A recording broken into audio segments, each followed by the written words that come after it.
Assalamu alaikum. Good morning and welcome back.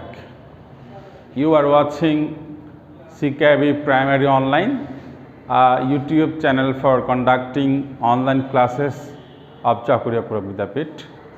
This is Muhammad Kausar Alam in front of the camera, and this class is going recorded for my beloved students of class 5.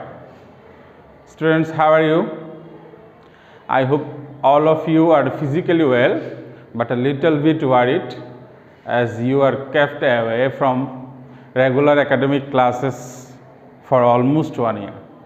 Seems that we are very close to be back in the classroom very soon and expecting very good news from the government about reopening the educational institutions. The government is very careful in this regard to ensure a safe comeback in the classroom. Okay, but before the good news arrives, Chakuriya Pura Vidyapith as an institution will keep trying all efforts to keep you engaged in study. I am requesting all honorable guardians to help your children watch the class regularly and attentively. Get regular updates. You are requested to subscribe our channel and encourage your children to do the homeworks as per the instructions of the subject teacher. Now let's be engaged with today's topic. প্রিয় শিক্ষার্থীরা, আসলে ইংরেজি ক্লাসে ইংরেজি বলাটাই বাঞ্ছনীয়, তবে আমরা যেহেতু এখনও প্রাইমারি লেভেলে আছি, এই লেভেলে ইংরেজিতে বললে ক্লাসটুকু তোমরা কতটুকু ক্লিয়ারলি বুঝতে পারবে বা আমরাও তোমাদেরকে বোঝাতে পারবো, এটা প্রশ্ন সাপেক্ষ। তাই আমার আজকের ক্লাসের যে মূল ডিসকাশনটা সেটা তোমাদের ভালোভাবে বোঝানোর জন্য এবং তোমরাও যাতে বুঝতে পারো সেজন্য আমি বাংলাতে কন্টিনিউ করছি। তো আমি আজকে তোমাদের এই পড়ানোর জন্য টপিক হিসেবে নিয়েছি WH কোয়েশ্চেন্স। এটা তোমাদের কোয়েশ্চেন পেপারের 10 নম্বর আইটেম এবং ইতিমধ্যে তোমরা ক্লাস 4এও এই আইটেমটা করেছো। আর যেহেতু এটা 4 এবং আমাদের যে কারিকুলাম ওখানে ক্লাস 4 এবং 5-এর অলমোস্ট সেম মার্কস ডিস্ট্রিবিউশন এবং আইটেমগুলো, সেজন্য আমার এই ক্লাস থেকে আশা করছি যারা ক্লাস 4 আছে বর্তমানে তারাও বেনিফিটেড হতে পারো যদি আমরা এখানে যা পড়ছি তা তোমরা যথাযথভাবে অনুসরণ করতে পারো। তো আমি ক্লাসে চলে যাচ্ছি। WH কোয়েশ্চেন্স করতে গেলে আমাদেরকে কিছু বেসিক জিনিস জানতে হবে, যে বেসিক জিনিসগুলো না জানলে আমরা কখনো ইফেক্টিভলি WH কোয়েশ্চেন্স করতে পারবো না। ইংরেজিতে প্রশ্ন করতে গেলে আমরা ইউজুয়ালি দুভাবে প্রশ্ন করতে পারি, বাংলাতেও দুভাবে, তবে ইংলিশ আর বাংলার তোমার গ্রামাটিক্যাল স্ট্রাকচার ভিন্ন হওয়ার কারণে কিছু পার্থক্য এখানে আসবে। আমি ইংলিশ WH কোয়েশ্চেন্সের ব্যাপারে প্রথমে বলছি, তো একটু খেয়াল করো তোমরা। আমি এখানে 2টা সেন্টেন্স লিখেছি বোর্ডের মধ্যে, দেখো আমি লাল হরফে লিখেছি have you eaten rice. Have you eaten rice, তুমি কি ভাত খেয়েছো? আবার দ্বিতীয় যে সেন্টেন্সটা লিখেছি when have you eaten rice. দেখো এই 2টা সেন্টেন্সের মধ্যে কি পার্থক্যটা তোমরা কি বুঝতে পারছো? আমার প্রথম সেন্টেন্সে এই হোয়েন শব্দটা ছিল না, কিন্তু আমার দ্বিতীয় সেন্টেন্সে হোয়েন শব্দটা আমি অ্যাড করেছি, আর বাকি সবটুকু same. Have you eaten rice, এখানেও হ্যাভ ইউ ইটেন রাইস আছে। এখন তোমাকে যদি কেউ প্রশ্নটা করে হ্যাভ ইউ ইটেন রাইস, তুমি কি ভাত খেয়েছো, তাহলে নিঃসন্দেহে তুমি ইয়েস বা নো দিয়ে উত্তর দিতে পারবে। কিন্তু কেউ যদি তোমাকে প্রশ্ন করে when have you eaten rice, তুমি কখন ভাত খেয়েছো, তুমি কি ইয়েস অর নো দিয়ে অ্যান্সার করতে পারবে? সম্ভব না, কারণ তখন তোমাকে একটা টাইম বলতে হবে, অর্থাৎ তুমি কখন ভাত খেয়েছো, সকালে, দুপুরে, রাতে, বা এক্স্যাক্টলি কোনো একটা টাইম মেনশন করে তোমাকে অ্যান্সারটা দিতে হবে। এটার উত্তর কোনো মতেই ইয়েস অর নো দিয়ে দেওয়া সম্ভব নয়। অর্থাৎ এই উদাহরণ থেকে আমরা একটা জিনিস বুঝতে পারলাম যে ইংরেজিতে যে কোনো প্রশ্ন করতে গেলে আমরা দুভাবে করতে পারি। এক ধরনের প্রশ্ন আছে যেগুলো আমরা অলওয়েজ ইয়েস আর নো দিয়ে অ্যান্সার করতে পারবো। আর কিছু প্রশ্ন আছে যেগুলো ইয়েস আর নো না, আমাকে ইনফরমেশন প্রোভাইড করতে হবে অ্যান্সারটা বলতে গেলে, যেমন when have you eaten rice. সেজন্য এই প্রশ্নগুলোকে ইনফরমেটিভ কোয়েশনও বলা হয়ে থাকে, অর্থাৎ আমরা যেহেতু এই প্রশ্নের অ্যান্সারে আমাদেরকে ইনফরমেশন দিতে হয়, সেজন্য এগুলোকে ইনফরমেটিভ কোয়েশনস বলা হয়। প্রথম প্রশ্নটার ক্ষেত্রে আমি এখানে প্রথমেই ছিল হ্যাভ, এটা হলো একটা অক্সিলারি ভার্ব, অর্থাৎ ইয়েস নো প্রশ্নগুলো অলওয়েজ আমরা অক্সিলারি ভার্ব দিয়ে করব, ঠিক আছে। আর যে প্রশ্নগুলোর উত্তর জানতে আমরা প্রথমে হোয়েন বা যে কোনো WH ওয়ার্ড সেট করব, সেগুলো অক্সিলারির আগে অবস্থান নেবে, ঠিক আছে। অর্থাৎ প্রশ্নের স্ট্রাকচারটা অলমোস্ট সেম, জাস্ট WH ওয়ার্ডটা অক্সিলারির আগে অবস্থান নেবে। এবং উত্তর দেওয়ার সময়ও এই যে তোমাকে ইয়েস নো বা এখানে দ্বিতীয়টার ক্ষেত্রে আমরা এখানে ইনফরমেশনের কথা বলেছি। তাহলে এই যে প্রশ্নগুলো আমরা এখানে করলাম, এই প্রশ্নগুলো যদি আমরা সঠিকভাবে করতে চাই বা আমাদের সামনে কোয়েশ্চেন পেপারে যখন কোনো স্টেটমেন্ট দেওয়া থাকবে, তখন সেখান থেকে যদি আমরা এই WH ওয়ার্ড দিয়ে প্রশ্ন করতে চাই, এগুলোর জন্য আমাদেরকে কিছু বেসিক জিনিস জানতে হবে, যেটা সম্পর্কে আমি একটু পরে তোমাদের সামনে আলোকপাত করার চেষ্টা করব। তবে তার আগেই আমি একটু দেখে নিই WH ওয়ার্ডসগুলো কী কী, অর্থাৎ কোনগুলো দিয়ে আমরা WH কোয়েশ্চেনগুলো করব। মোট 9টি ওয়ার্ড রয়েছে WH ওয়ার্ডের মধ্যে। এখানে দেখো who, what, which, whom, whose, why, when, where এবং হাউ। আর এগুলোকে WH ওয়ার্ড বলার যথেষ্ট যুক্তিসঙ্গত কারণ আছে, কারণ প্রত্যেকটা ওয়ার্ডের মধ্যে WH লেটারগুলো রয়েছে। দেখো 9টা ওয়ার্ডের মধ্যে প্রথম 8টার মধ্যেই WH লেটারগুলো আমরা প্রথমেই দেখতে পাচ্ছি, শুধুমাত্র একটাই ব্যতিক্রম হাউ, এটা তো WH রয়েছে, তবে Wটা শেষে এবং Hটা প্রথমে, ঠিক আছে। আচ্ছা, এখন এই ওয়ার্ডগুলোর ইউজেস এবং যে রুলসগুলো, এগুলো আমাদেরকে যদি আমরা ভালোভাবে জানতে পারি, তখন কোয়েশ্চনটা আমরা ভালোভাবে করতে পারবো। তবে কোয়েশ্চনগুলো করার আগে আমি তোমাদেরকে একটু অনুরোধ করব, এই যে 9টা ওয়ার্ড, এগুলো অবশ্যই তোমরা একটু ভালোভাবে শিখে বা মুখস্থ করে যেভাবেই হোক মনে রাখার চেষ্টা করবে। আমি একটা ছবির মধ্যে বা ডায়াগ্রামের মাধ্যমে তোমাদেরকে দেখানোর চেষ্টা করছি। ছবিতে তোমরা অবশ্যই দেখতে পাচ্ছ, এখানে এই 9টা ওয়ার্ড সবগুলোই তোমার সেট করা আছে। তোমার উপর থেকে নিচের দিকে এবং বাম থেকে ডানে দেখলে দেখবে 9টা ওয়ার্ড একসাথে এখানে সেট করা আছে। তোমরা আশা করি একটু ভালোভাবে খেয়াল করলেই আমরা এই 9টা ওয়ার্ড তোমরা বুঝতে পারবে, ঠিক আছে। তোমরা স্ক্রিনশট নিয়েও রাখতে পারো এই ওয়ার্ডগুলো, যাতে পরবর্তীতে করার সময় এগুলো তোমাদের কাজে আসে, ঠিক আছে। আচ্ছা, এখন এই WH কোয়েশ্চেনগুলো করতে গেলে ইংলিশ গ্রামার মধ্যে কোন বেসিক জিনিসগুলো আমাদেরকে জানতে হবে, অর্থাৎ যে বেসিক জিনিসগুলো একেবারে না জানলেই নয়, সেগুলো আমি তোমাদের সামনে একটু করে আলোকপাত করার চেষ্টা করব। আশা করি তোমরা ক্লাসটা একটু অ্যাটেনটিভলি খেয়াল করার চেষ্টা করবে। আর না হয় WH কোয়েশ্চেন আসলে এটাকে আমি খুব সহজ বা খুব কঠিনও বলবো না, যদি আমরা নিয়মের মধ্যে থাকি তাহলে অবশ্যই আমরা এটা ভালোভাবে অ্যান্সার করতে পারবো। এবং এটা তোমাদের জন্য এটা অনেকটা এমন একটা কোয়েশ্চেন আইটেম যেটাতে তোমরা তাহলে ফুল মার্কস তুলতে পারো। এখানে এই কোয়েশ্চেন পেপার 5টা প্রশ্ন দেওয়া থাকে, যেগুলোর জন্য তোমার 2 নাম্বার করে 10 নাম্বার সেট করা আছে। যদি ভালোভাবে করতে পারো, যাতে এক্সামিনারের নাম্বার কাটার কোনো সুযোগ এখানে নাই। অন্যান্য যে আইটেমগুলো আছে, কম্পোজিশন লিখতে গেলে বা লেটার লিখতে গেলে অবশ্যই এখানে নাম্বার কাটার সুযোগ আছে, কিন্তু যে কয়েকটা আইটেম কোয়েশ্চেন পেপার আমাদের সামনে আছে যেগুলো আমরা করলে ফুল মার্কস তুলতে পারি, তার মধ্যে WH কোয়েশ্চেনটা অন্যতম। তো সবাইকে আবারও আমি একটু অনুরোধ করবো, তোমরা একটু মনোযোগ দিয়ে আমার পরের ডিসকাশনগুলো খেয়াল করার চেষ্টা করবো। ডিয়ার স্টুডেন্টস, WH কোয়েশ্চেন করতে গেলে আমি এখানে 5টা দেখো গ্রামাটিক্যাল আইটেম সেট করেছি, যেগুলো সম্পর্কে অবশ্যই আমাদের বেসিক নলেজ থাকতে হবে যদি আমরা ইফেক্টিভলি WH কোয়েশ্চেন করতে চাই। এখানে প্রথমেই আছে অক্সিলারি ভার্ব, নাম্বার 2 পার্সন ভেদে ভার্বের ব্যবহার, তারপর conjugation of verb, parts of speech এবং টেন্স। এগুলো আসলে ইংলিশ গ্রামারটা এমন এক সাবজেক্ট যেখানে প্রত্যেকটা একটা গ্রামাটিক্যাল আইটেমের সাথে অন্য একটা গ্রামাটিক্যাল আইটেমের তোমার অ্যাটাচমেন্ট আছে, অর্থাৎ একটা যে আমরা ভালোভাবে না পারি তাহলে অন্যটা আমরা ঠিক মতো করতে পারি না। এখানেও এইগুলো ছাড়াও অন্যান্য আইটেম সম্পর্কে আমাদের আইডিয়া থাকতে হবে, তবে এগুলো অবশ্যই এখানে ডাব্লিউএস কোয়েশ্চন যথাযথভাবে করার জন্য অন্তত এগুলো সম্পর্কে অবশ্যই আমাদের ধারণা থাকতে হবে। এবং আমরা ক্লাস 2 থেকেই আমাদের স্কুলে তোমাদেরকে টিচাররা এগুলো সম্পর্কে আইডিয়া দিয়ে আসছে এবং আশা করছি তোমাদের অবশ্যই এই আইটেমগুলো সম্পর্কে মিনিমাম একটা নলেজ আছে।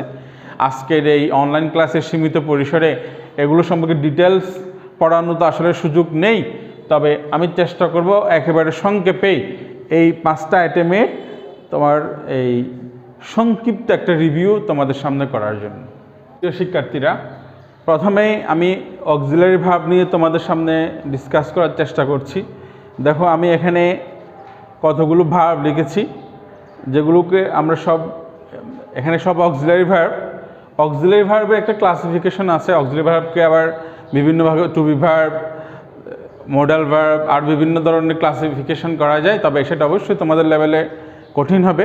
আপাতত আমরা সবগুলোকে অক্সিলারি ভার্ব হিসেবে চিহ্নিত করে এখানে এক জায়গায় লিখেছি, তোমরা এগুলো লিখে নিতে পারো এবং এগুলো অবশ্যই মনে রাখতে হবে, কারণ ডাব্লিউএস কোয়েশ্চন করতে গেলে সবচেয়ে বেশি গুরুত্বপূর্ণ যে ভূমিকা পালন করে সেটা হলো অক্সিলারি ভার্ব। কারণ গুটি কয়েক সেন্টেন্স ছাড়া আসলে এই অলমোস্ট সব সেন্টেন্সেই এই অক্সিলারি ভার্বের অস্তিত্ব থাকবে, এবং এই অক্সিলারি ভার্ব যদি আমরা যথাযথভাবে একটা সেন্টেন্সে অ্যাপ্লাই করতে না পারি তাহলে আমাদের অ্যান্সারটা কখনো কারেক্ট হবে না।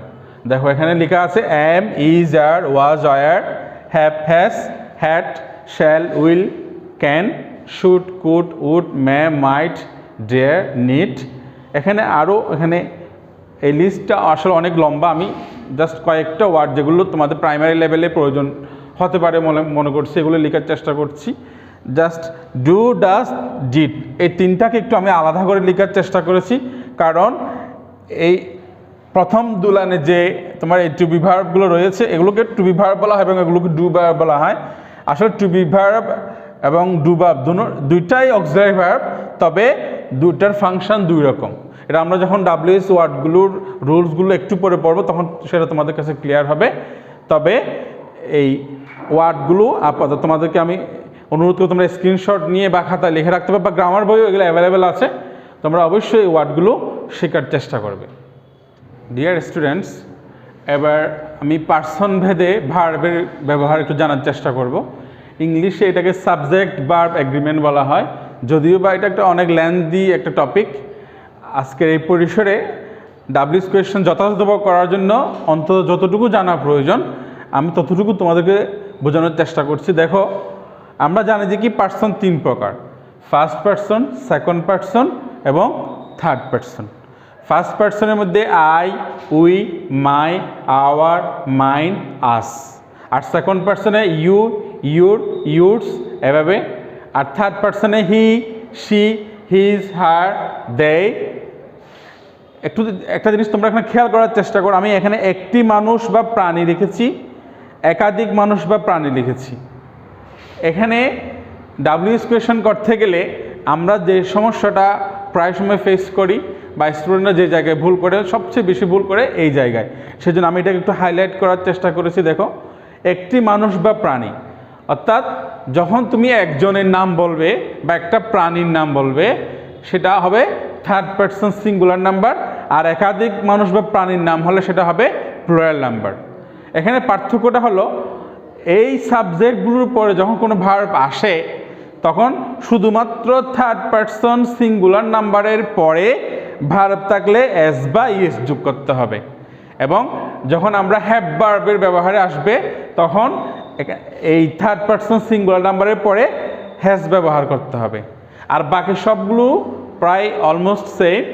এখানে এই জিনিসটা অবশ্যই তোমাদের মনে রাখতে হবে, যদি থার্ড পার্সন সিঙ্গুলার নাম্বার হয়। একটি মানুষ বা প্রাণী, যেমন তুমি বললো যে কি জামাল বা কামাল, যে কোনো একজন নাম্বার বললে জামাল ইটস রাইস, জামাল ভাত খায়, ঠিক আছে।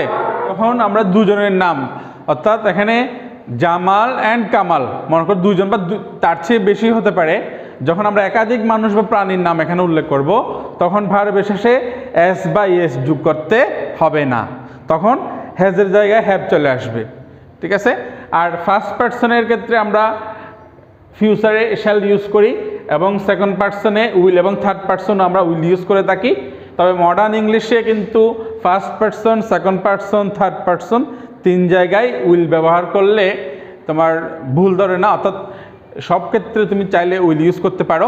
তবে আমার এই যে ডিসকাশন এখানে, এটার মূল যে টপিকটা এটা হলো যে কি, তোমার যদি থার্ড পার্সন সিঙ্গুলার নাম্বার হয় তাহলে অবশ্যই তোমাকে ভার্বের শেষে এস বাই এস যোগ করতে হবে, সেটা প্রেজেন্ট সিম্পলের ক্ষেত্রে। এটা টেন্সের যদি যদি তোমাদের টেন্স সম্পর্কে আইডিয়া থেকে থাকে, আমরা জানি যে টেন্স 3 প্রকার, প্রেজেন্ট টেন্স, পাস্ট টেন্স এবং ফিউচার টেন্স। শুধুমাত্র প্রেজেন্ট সিম্পলের ক্ষেত্রে এই থার্ড পার্সন সিঙ্গুলার নাম্বারের পরে ভার্বের শেষে এস বাই এস যোগ করতে হবে, এবং পারফেক্ট টেন্সের ক্ষেত্রে তোমার বা হ্যাজ ব্যবহার করতে হবে। অন্যান্য সবগুলো নিয়ে আমরা আগে যতটুকু আমাদের আইডিয়া আছে অতটুকুতে কাজ চলবে। ঠিক আছে, আশা করি তোমরা এগুলো লিখে নিয়েছো। আর এখানে একটা জিনিস খেয়াল করো, ডাব্লিউএস কোয়েশন করতে গেলে কিছু চেঞ্জের প্রয়োজন হয়। অর্থাৎ আমি যখন আমার সামনে যে স্টেটমেন্টটা দেওয়া থাকবে ওখানে যদি ফার্স্ট পার্সন থেকে থাকে, উত্তর লেখার সময় আমাকে ফার্স্ট পার্সনটা অ্যাভয়েড করতে হবে। অর্থাৎ ফার্স্ট পার্সনের ইউজেস 2-1টা ব্যতিক্রম ছাড়া ডাব্লিউএস কোয়েশন নাই বললেই চলে।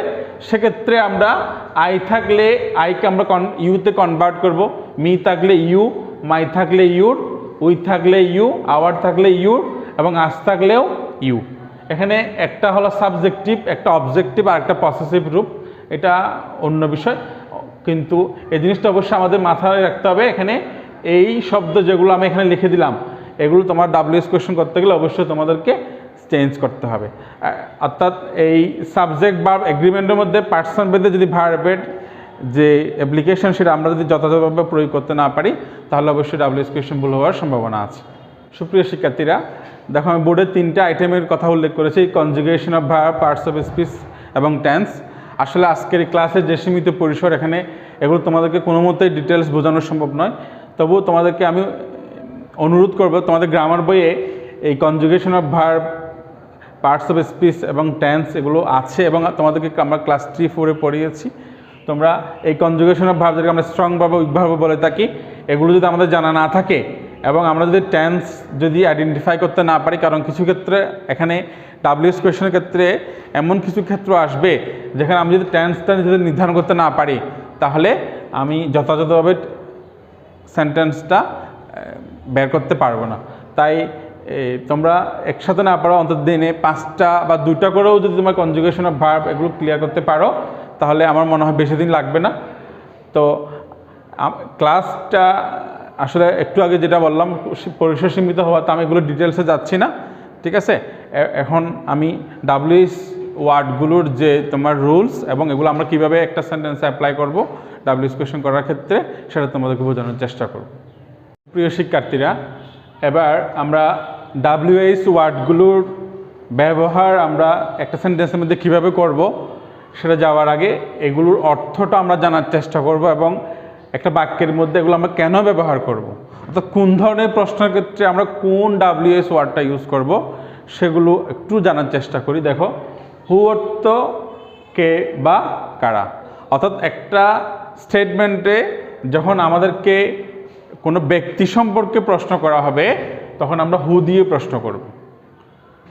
ঠিক আছে, অর্থাৎ হু, হোয়াট, হুইচ, এখানে এই প্রথম 3টি মূলত তোমার সাবজেক্টের জন্য কাজ করে। আর সাবজেক্টের কাজ করতে গিয়ে সব সাবজেক্টের জন্য 3 ধরনের ওয়ার্ড আমরা ইচ্ছেমতো ব্যবহার করতে পারবো না। সেজন্য আমি এখানে উল্লেখ করেছি, দেখো, হুটা আমরা ব্যবহার করব ব্যক্তির জন্য আর হোয়াটটা আমরা ব্যবহার করব বস্তুর জন্য। ঠিক আছে, যেমন আমি যদি বলি জামাল ইজ এ বয়, যদি আমি জামালকে দিয়ে প্রশ্ন করতে বলি তাহলে আমাকে বলতে হবে হু ইজ আ বয়। ঠিক আছে, কারণ জামাল একজন মানুষ, মানুষের নাম, আমরা জামালের প্রশ্ন করব হু দিয়ে। আমি যদি বলি the cow is the domestic animal, গরু একটি গৃহপালিত প্রাণী, এখন যদি আমি সাবজেক্ট হিসেবে দি কাউকে দিয়ে যদি আমরা প্রশ্ন করতে চাই তখন আমাকে বলতে হবে what is the domestic animal, অর্থাৎ কাউটা তোমার এই ইতর প্রাণী হওয়ার কারণে আমি ইতর প্রাণীটাকে ভুল এখানে উল্লেখ করি নাই, অর্থাৎ বস্তু, শিশু বা ইতর প্রাণী যেগুলো আছে এগুলো যে আমরা হুটা ইউজ করতে পারি। আর হুইচের ব্যবহারটা অনেকটা হোয়াটের মতোই, হোয়াট এবং হুইচ এই দুটো ওয়ার্ডের মধ্যে শুধুমাত্র সামান্যতম পার্থক্য, অর্থাৎ কোনো প্রশ্নের উত্তর দিতে গেলে আমাদের সামনে যে অপশনগুলো থাকে, অর্থাৎ উত্তরের যে অপশন যদি অনেক বেশি হয় তাহলে আমরা স্বাভাবিকভাবে হোয়াটটা ব্যবহার করি। আর যদি আমাদের সামনে অপশনটা খুবই কম হয়, তাহলে আমাদের চয়েসটা যদি হয় খুবই কম, ঠিক আছে, যেমন তোমাকে কেউ যদি বলে তোমার প্রিয় খাবার কি, which is your favourite food, কারণ আমাদের ফেভারিট ফুড বলতে গেলে আমাদের প্রিয় খাবার একটা বা দুটা থাকে, অর্থাৎ চয়েসটা খুবই কম থাকে। অর্থাৎ উত্তর দেওয়ার ক্ষেত্রে অপশন যদি হয় অনেক বেশি তাহলে আমরা হোয়াটটা ব্যবহার করব, আর যদি অপশন যদি খুবই কম হয় বা স্পেসিফিক হয় তাহলে আমরা হুইচটা ব্যবহার করার চেষ্টা করব, ঠিক আছে। আর হুমটাও আমরা সাবজেক্টের জন্য ব্যবহার করে থাকি, তবে এটা যখন সাবজেক্ট আমরা অবজেক্টের জন্য আমরা এটা হুমটা আমরা অবজেক্টের জন্য ব্যবহার করব, তাও সেটা ব্যক্তির জন্য, ঠিক আছে। অর্থাৎ হুম অর্থ কাকে বা কাদেরকে, যেমন আমি যদি বলি আমি তাকে একটি বই দিয়েছিলাম, কাকে বই দিয়েছিলাম, তাকে, এখানে এই তাকেটা হলো এই একটা সেন্টেন্সের জন্য অবজেক্ট, আর অবজেক্টকে দিয়ে যখন আমরা প্রশ্ন করার চেষ্টা করব তখন আমরা হুম দিয়ে প্রশ্নটা করব। এরপর দেখো হুস অর্থ পসেশন বা বিলঙ্গিং বোঝানো হয়, কার বা কাদের।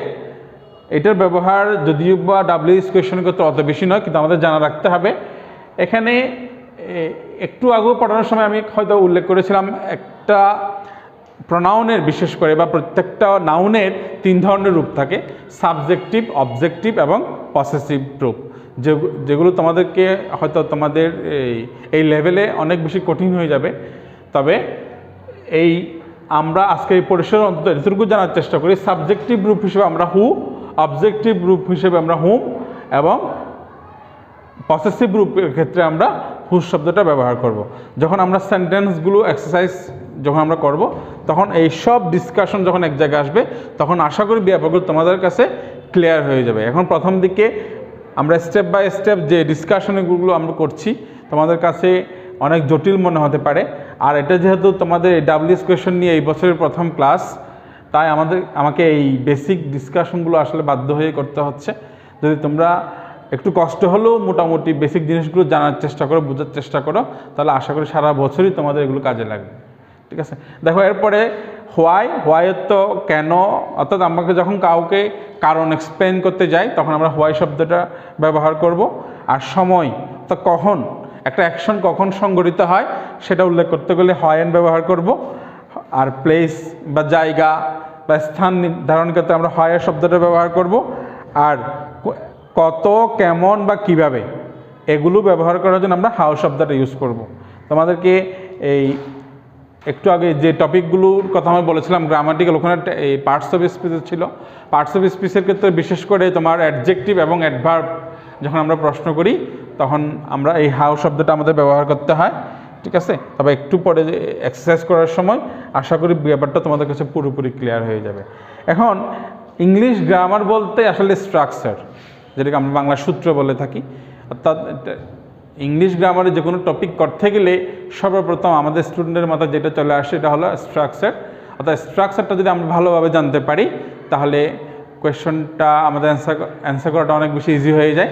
এখানেও আমি অন্তত 2টা স্ট্রাকচার সেট করার চেষ্টা করেছি। আরও কিছু স্ট্রাকচার আছে যে মোস্ট কমন যেটা স্ট্রাকচার আমাদের সবচেয়ে বেশি কাজে লাগবে আমি এখানে সেট করেছি। দেখো, একটা হলো WH word plus auxiliary plus subject plus verb, আর একটা WH ওয়ার্ড প্লাস ভার্ব। অর্থাৎ এই প্রাইমারি লেভেলে এই 2টা স্ট্রাকচারই মূলত আমি মনে করি যে তোমাদের জন্য যথেষ্ট। এই 2টা স্ট্রাকচার যদি তোমরা ভালোভাবে বুঝতে পারো তাহলে অবশ্যই তোমরা এই ডাব্লিউএস কোয়েশ্চন খুব পারফেক্টলি অ্যান্সার করতে পারবে। আমি এখানে উদাহরণ দেওয়ার চেষ্টা করেছি। দেখো, WH ওয়ার্ডের সাথে অক্সিলারি ভার্ব আর সাবজেক্ট ভার্ব আমি এখানে লিখেছি when have you eaten rice, কখন তুমি ভাত খেয়েছো, ঠিক আছে। দেখো এই সেন্টেন্সের মধ্যে এটা হলো WH ওয়ার্ড, হ্যাভটা হলো অক্সিলারি ভার্ব, ইউটা সাবজেক্ট, ইটেনটা এখানে এই সেন্টেন্সের জন্য মূল ভার্ব, রাইসটা অবজেক্ট, আমি ওদিকে যাচ্ছি না। আর এই সেন্টেন্সের মধ্যে তোমার দেখো প্রথমটা WH ওয়ার্ড এবং পরেরটা মূল ভার্ব সরাসরি। অর্থাৎ 90%, 80%, 90% সেন্টেন্সে আমাদেরকে মূলত উপরে স্ট্রাকচার দিয়ে করতে হবে। শুধুমাত্র সেই সেন্টেন্সগুলো যেখানে তোমার এই WH ওয়ার্ড নিজেই সাবজেক্টের কাজ করবে, শুধুমাত্র সেখানে আমার সরাসরি তোমার WH ওয়ার্ডের পরে ভার্বটা চলে আসবে। অন্যান্যগুলোতে এই স্ট্রাকচার চলবে। আশা করি তোমরা বুঝতে পেরেছ। অর্থাৎ শুধুমাত্র কিছু বাক্য আছে যেগুলোতে তোমার এই WH ওয়ার্ড নিজেই সাবজেক্টের ভূমিকা হিসেবে পালন করে, ঠিক আছে? যেমন এই আমি যদি বলি কি who is a boy, Jamal is a boy, Kamal is a boy, যে কোনো সেন্টেন্স তুমি বলতে পারো। যদি আমি এখানে বলে দেখো হু ইজ আ বয়, এখানে হুটা নিজেই সাবজেক্টের কাজ করছে, ঠিক আছে? যার কারণে হু এর পরে সরাসরি ভার্ব চলে আসছে।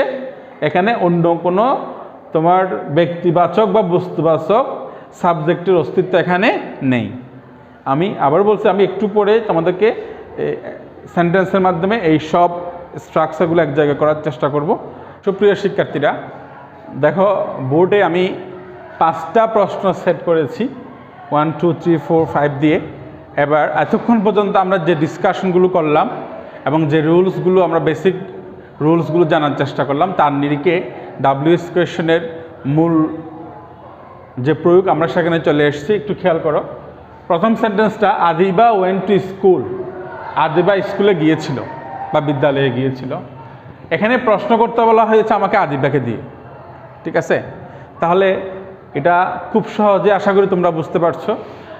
আদিবা একটা মানুষের নাম, এবং আমরা যখন ব্যক্তিবাচক কোনো মানুষের নাম দিয়ে যখন আমরা প্রশ্ন করি এবং ব্যক্তিবাচক নামটা যখন সাবজেক্ট হিসেবে একটা সেন্টেন্সের ভূমিকা পালন করে, তখন আমরা হু দিয়ে প্রশ্নটা সেট করার চেষ্টা করি।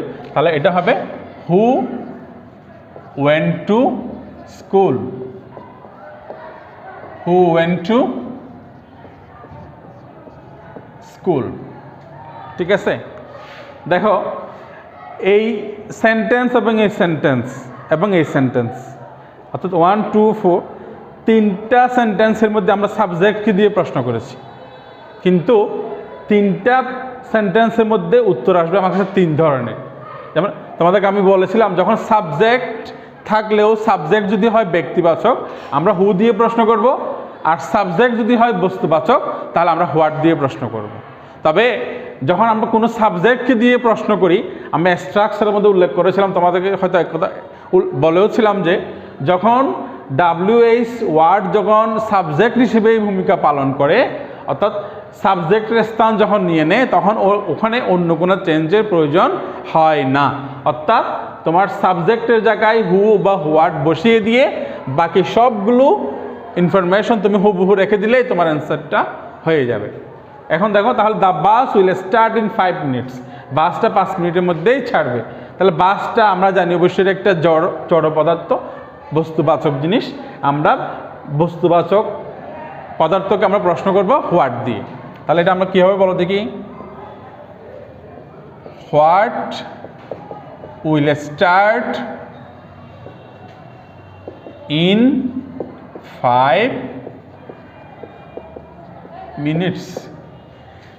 আমি 3 নম্বরে যাওয়ার আগে একটু তোমাদের বোঝার সুবিধাতে 4 নম্বরে যাচ্ছি। দেখো, দ্য বাস এবং মিল্ক, এটাও বস্তুবাচক এটাও বস্তুবাচক, কিন্তু দুটার মধ্যে milk is my favourite food, দুধটা আমার প্রিয় খাবার।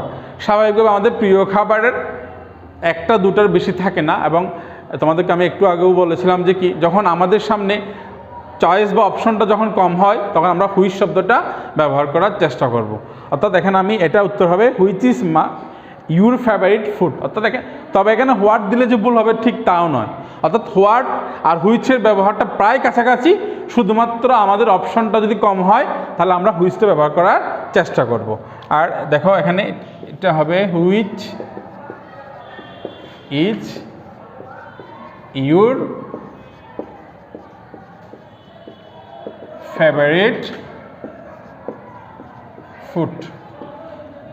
এখানে আরেকটি গুরুত্বপূর্ণ বিষয় দেখো, এখানে আমি মাইকে ইউর করে ফেলেছি। যেটা আমরা একটু আগে বেসিক জিনিসগুলো ডিসকাস করার সময় বলেছিলাম তোমাদেরকে, অর্থাৎ WH কোয়েশ্চেনের ক্ষেত্রে ফার্স্ট পারসন অ্যাপ্লাই করা হয় না, ফার্স্ট পারসন থাকলে সেটাকে সেকেন্ড পারসন করে ফেলতে হয়। আর মাইটা যেহেতু পসেসিভ রূপ, এখানে আমরা ইউর করে ফেলেছি এবং আমি মনে হয় শব্দগুলো লিখেও দিয়েছিলাম, আই থাকলে ইউ হবে, মাই থাকলে ইউর হবে, সেই হিসেবে আমরা মাইটাকে এখানে ইউর করে ফেললাম। তাহলে উত্তরটা হবে কি, which is your favourite food. এখন আমরা 3 নাম্বার যাচ্ছি, দেখো ফুড গিভস আস এনার্জি। খাদ্য আমাদেরকে শক্তি দেয়। খাদ্য আমাদেরকে কি দেয়? খাদ্য আমাদের শক্তি দেয়। এটা হলো অবজেক্ট, এটা হলো কি অবজেক্ট। আর অবজেক্ট যখন সাবজেক্ট হোক অবজেক্ট হোক, তোমার এটা যখন বস্তুবাচক হবে, এটা অবশ্যই আমরা হোয়াট দিয়ে প্রশ্ন করব। কি দিয়ে? হোয়াট দিয়ে। এখানেও তোমার বস্তুবাচক ছিল, কিন্তু তোমার শব্দটার পজিশনটা জাস্ট এখানে ভিন্ন।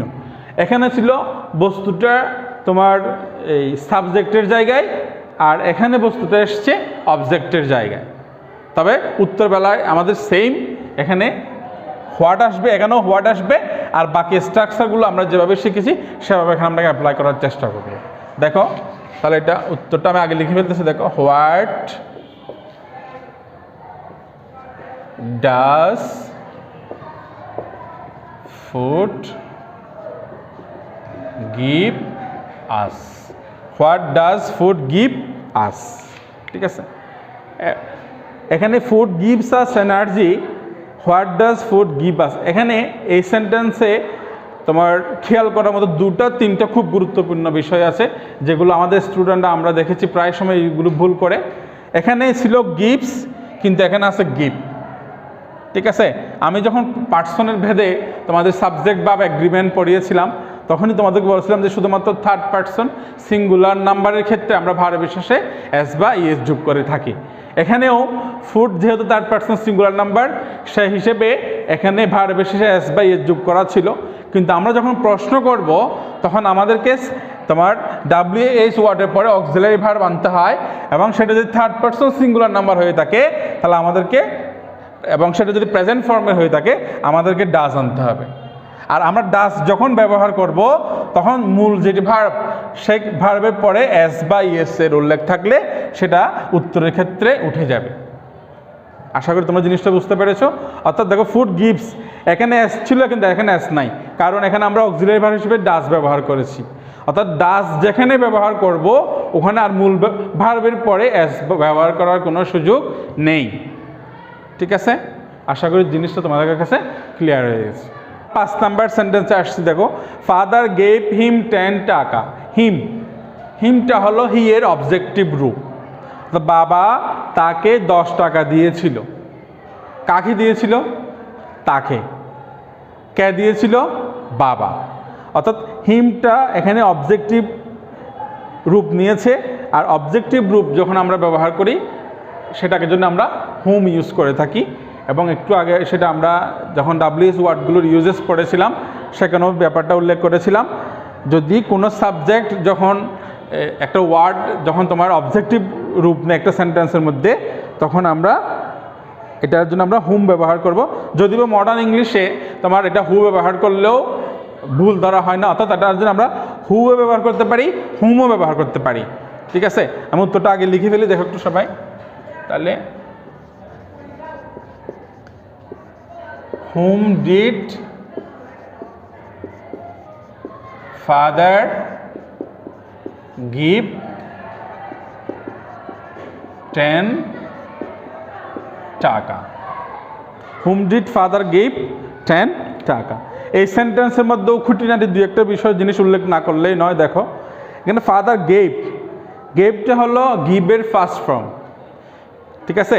আমি তোমাদেরকে যখন প্রথম দিকে বলেছিলাম যে কি কনজুগেশন অফ ভার্বের আইডিয়া না থাকলে আমরা WH ওয়ার্ড আমরা সঠিকভাবে করতে পারবো না। এখানেও দেখো এই গেভটা, এই সেন্টেন্সটা হলো তোমার পাস্ট সিম্পল, এবং ফার্স্ট সিম্পলের মধ্যে এখানে ভার্বটাও তোমার ফার্স্ট ফর্ম। এখন আমি যদি গেভ ভার্বটা যদি চিহ্নিত করতে না পারি, এটা যদি পাস্ট ফর্ম, এটা যদি আমি চিহ্নিত করতে না পারি, তাহলে আমি এখানে অক্সিলারি ভার্বটা আনতে পারবো না, ঠিক আছে। অর্থাৎ আমি এখানে দেখলাম যে কি সেন্টেন্সটা ফার্স্ট ফর্মে, তাহলে এখানে অক্সিলারি ভার্ব, এখানে ডু ভার্বটা এখানে ডিড এসছে, ঠিক আছে। যদি প্রেজেন্ট ফর্ম হতো তাহলে ডাজ আসতো। তাহলে আমরা যদি টেন্স, কনজুগেশন, ভার্ব এভাবে কয়েকটা গ্রামাটিক্যাল টপিক যেগুলো আমি প্রথমেই উল্লেখ করেছিলাম এগুলো সম্পর্কে যদি বেসিক নলেজগুলো যদি আমরা অর্জন করতে না পারি তাহলে কোনো মতেই সেন্টেন্সগুলো কারেক্টলি আমরা করতে পারবো না। হয়তো দেখা যাবে 80% 90% কারেক্ট, কিন্তু সামান্য একটা টেকনিক্যাল ত্রুটির কারণে পুরো সেন্টেন্সটা ভুল হয়ে গেছে। ঠিক আছে? আচ্ছা ঠিক আছে, দেখো এখন আমরা এই সেন্টেন্সের মধ্যে ফাদার গেভ হিম 10 টাকা, তাহলে হোম ডিড ফাদার গিভ 10 টাকা। এখানে তোমার গেভটা ফার্স্ট ফর্ম, এখানে যেমন তোমার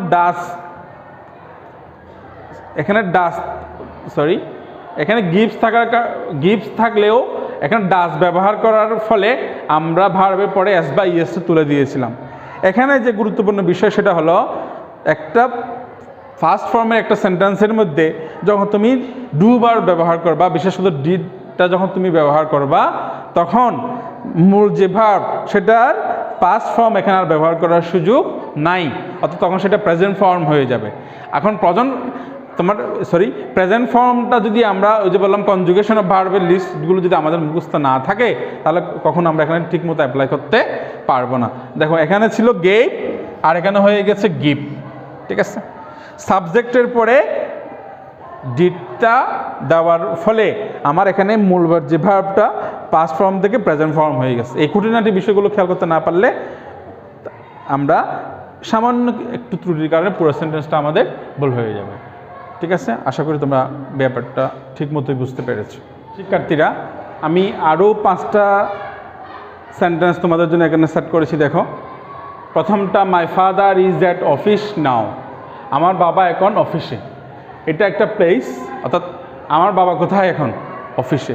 আর আমরা যখন প্লেসকে দিয়ে প্রশ্ন করি তখন আমরা হোয়ার দিয়ে করে থাকি। তাহলে উত্তরটা কী হবে? এখানে হোয়ার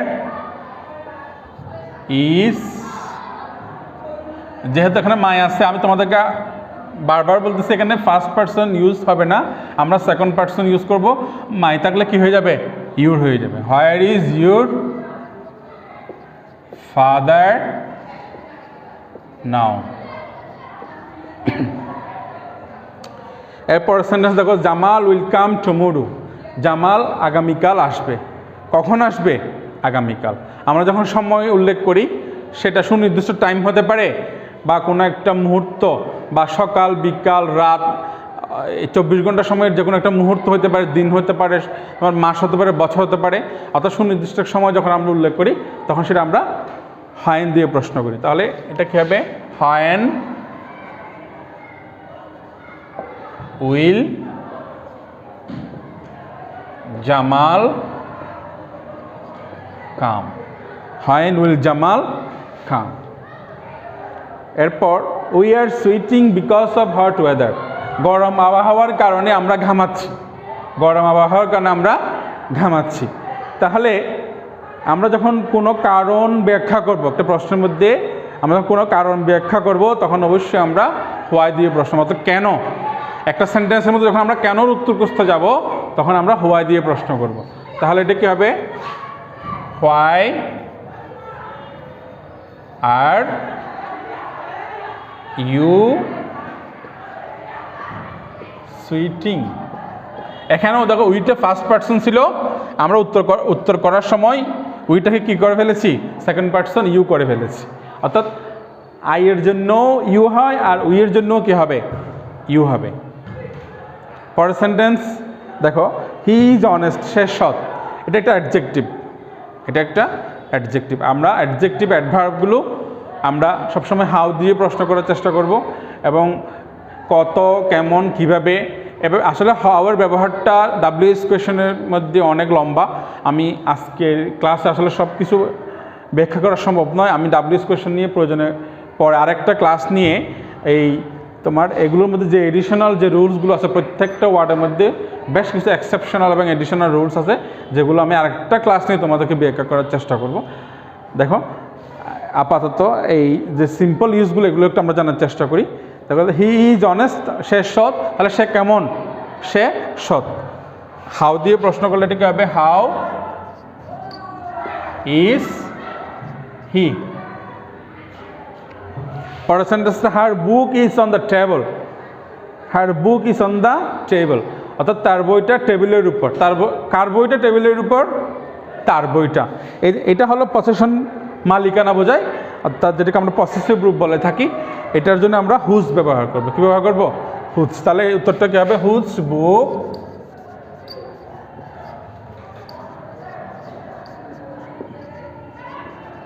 অন দি টেবল। সুপ্রিয় শিক্ষার্থীরা, আমি 5টা করে 10টা সেন্টেন্স তোমাদের সামনে করার চেষ্টা করলাম। এই সেন্টেন্সগুলোতে যে কমন মিস্টেক্সগুলো তোমরা করে থাকো, আমাদের শিক্ষকতার অভিজ্ঞতার আলোকে বলতে পারি যে কমন মিস্টেক্সগুলো তোমরা করে থাকো, অর্থাৎ এই WS কোয়েশনের ক্ষেত্রে যে মূল ইস্যুগুলোতে তোমাদেরকে সবচেয়ে বেশি কেয়ারফুল হতে হবে, আমি একটু করে তোমাদেরকে হাইলাইট করার চেষ্টা করছি। দেখো, এখানে প্রত্যেকটা সেন্টেন্সের মধ্যে অবশ্যই ইন্টারোগেশন মার্কটা দিতে হবে, কারণ ইন্টারোগেশন মার্ক ছাড়া কখনো ইন্টারোগেটিভ সেন্টেন্স গঠন হতে পারে না। ঠিক আছে? আর তোমার এই অন্যান্য যেগুলো তোমার ইউজেস আমরা পড়েছি, এগুলো এই বেসিক যে নলেজগুলো, এগুলো আমরা অ্যাপ্লাই করে সেন্টেন্সটা ঠিকমতো করার চেষ্টা করব। ঠিক আছে? প্রিয় শিক্ষার্থীরা, আমরা ক্লাসের একদম শেষ পর্যায়ে চলে এসেছি। আসলে ক্লাসটা আমার মনে হয় এখানে অনেকগুলো বিষয় অবতারণা করার ফলে তোমাদের কাছে একটু জটিল মনে হতে পারে। তো সেক্ষেত্রে আমি গার্ডিয়ানদেরকে অনুরোধ করব, যদি এখানে তো আপনারা কোনো সমস্যা ফেস করেন, তাহলে অবশ্যই আমাদের সাথে কনসাল্ট করবেন এবং আপনারা আমাদের চাইতেও ভালো বোঝেন। এক্ষেত্রে আপনাদের সন্তানকে অবশ্যই এই আইটেমটা ভালো মতো করতে সাহায্য করবেন। এবং এই আসলে অনলাইন ক্লাসের পরিসরটা অনেক সীমিত হওয়ার ফলে আমাকে আজকে অনেকগুলো বিষয় এখানে অবতারণা করতে হয়েছে। যখন আমরা মূল ক্লাসে ফিরব, ক্যাম্পাসের ক্লাসে ফিরব, তখন এই WS কোয়েশ্চনটা ইফেক্টিভ করার জন্য যে বেসিক গ্রামাটিক্যাল আইটেমগুলো আমাদেরকে জানতে হবে, তা অবশ্যই আমি সময় নিয়ে ব্যাখ্যা করার চেষ্টা করব। তবে এই আবারও বললাম যে ক্লাসটা আসলে পরিসরটা অনেক সীমিত, তাই অনেকগুলো বিষয় আমি অবতারণা করে ফেলেছি। যদি এখানে দৃষ্টিকটু বা কোনো ভুল ইনফরমেশন যদি প্রোভাইড হয়ে থাকে, তাহলে অবশ্যই আমার সুন্দর দৃষ্টিতে দেখবেন এবং সেটা আমাদেরকে পরামর্শ দিয়ে সাহায্য করার চেষ্টা করবেন। আমি যে আইটেমগুলো করেছি তার ভিত্তিতে কিছু হোমওয়ার্ক তাদেরকে দিচ্ছি। যে গ্রামার বই স্কুলের পক্ষ থেকে দেওয়া হয়েছে, ওই গ্রামার বইয়ে 115 পৃষ্ঠায় 2 থেকে 6 নাম্বার এক্সারসাইজগুলো করে আগামী 8 তারিখ সোমবার, অর্থাৎ মার্চের 8 তারিখ আমাকে অফিসে এসে জমা দিতে হবে। এটা হোমওয়ার্ক বা অ্যাসাইনমেন্ট আকারে তোমরা বাড়িতে, এখানে কোনো এক্সট্রা কোনো তোমার কাজ করার দরকার না। জাস্ট তোমরা স্কুলে স্বাভাবিকভাবে যেভাবে বাড়ি কাজ জমা দাও, সেভাবে একটা পৃষ্ঠায় তোমরা কাজগুলো করে আমাকে জমা দিতে পারো। আর কাজগুলো করতে গিয়ে যে তোমাদের কোনো তোমার গ্রামাটিক্যাল বা অন্য কোনো সমস্যা হয়, সেক্ষেত্রে আমাদেরকে ফোন করে বা সরাসরি দেখা করে আমাদের সাথে পরামর্শ করতে পারো। ঠিক আছে? তো পরের ক্লাসে আবারও দেখা হবে এবং নতুন কোনো আইটেম নিয়ে, বা আজকে যে তোমার WS কোয়েশ্চন করলাম, এটার মধ্যে আরও অনেক অসমাপ্ত বিষয় রয়ে গেছে যেগুলো আমার আসলে ডিসকাস করা উচিত ছিল, কিন্তু সময়ের অভাবে আমি পারিনি। সেগুলো আরেকটা ক্লাস নিয়ে আমি ব্যাখ্যা করার চেষ্টা করব সেদিন। আর ততক্ষণ পর্যন্ত তোমাদের সুস্বাস্থ্য কামনা করে আমি এখানে শেষ করছি। আল্লাহ হাফেজ।